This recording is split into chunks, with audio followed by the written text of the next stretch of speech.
Alright class, I am having trouble putting what I did into words on the slide, so I'm going to make a video instead and show what I did to this awesome beat that me, Charlie, and Trey created. The first thing I did was I opened up the melody, and when they sent it to me, it sounded like this.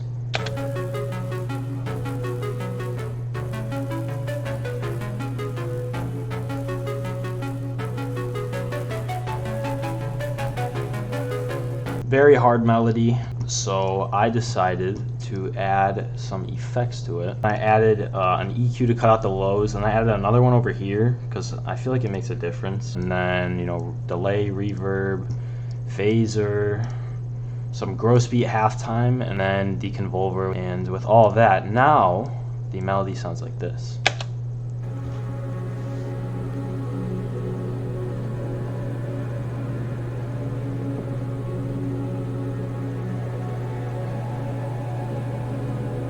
Yeah, so pretty cool. And then after I did that, I just slapped it down a couple times and I started working on the drums. The first thing I start with is the 808. So originally the 808 sounded like this.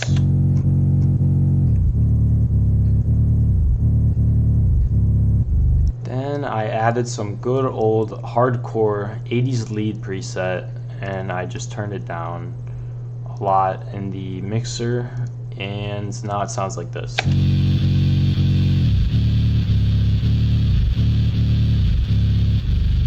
So after I did that, for some reason I didn't like it, and then I made another 808, and then I changed my mind. I like the other one better, but I like both of them, so I just decided to throw this one in there. And originally this one sounded like this.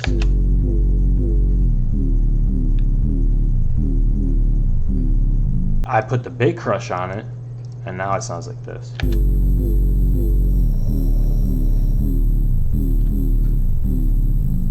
But 808s aside, for the snare, I put a fruity chorus, a phaser, a delay, a reverb, an EQ, and the pan man. And then I always duplicate the EQ down here. I don't know why. It's a weird habit I have. And it sounds like that. But if I were to turn all those effects off, it just sounds like this.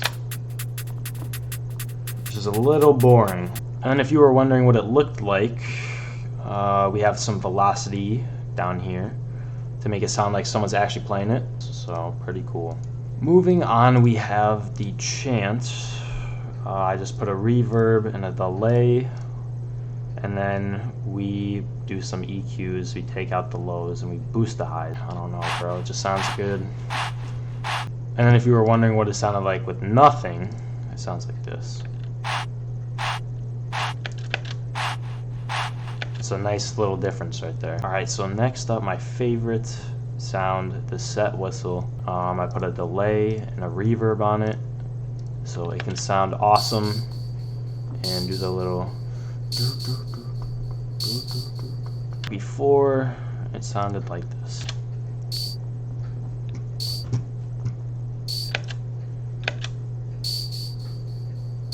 Big difference. Next up we have the crash. For this, just delay, reverb, boost the highs a bit, and it sounds like this.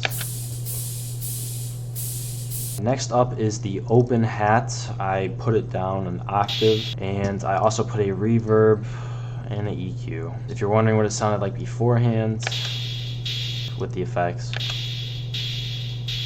it's very subtle. And then lastly, the effects, police car, siren crashing thing. Very nice sound effect. And then we have my tag, of course. The wonderful Narsix tag with some delay on it as well. Oh, and I also boosted the lows on that other thing. And then for my tag, I just put reverb and delay, and then we boost the highs, take out the lows, because we want that. We want the Narsix piercing your ears so you know who made the beat. I also asked Charlie and Trey if they wanted their tags on the beat as well, because they made the melody, but Charlie said no, and Trey was probably asleep. At least you guys get my tag. Alright, lastly, we just have the master effects up here. It's just the volume for the fade in and the fade out. Also some gross beat and some love filter, a low pass filter, and something else. A low pass filter and a phaser. And for the gross beat, just scratch pattern 2.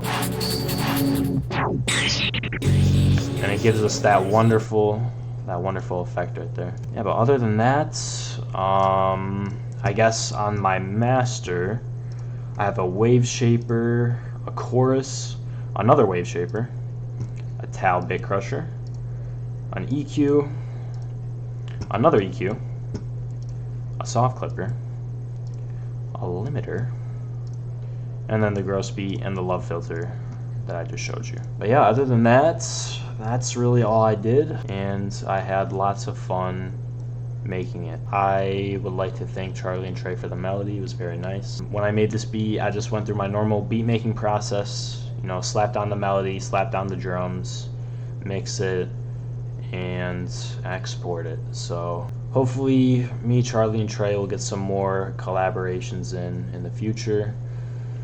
But other than that, that's really all I did. So yep.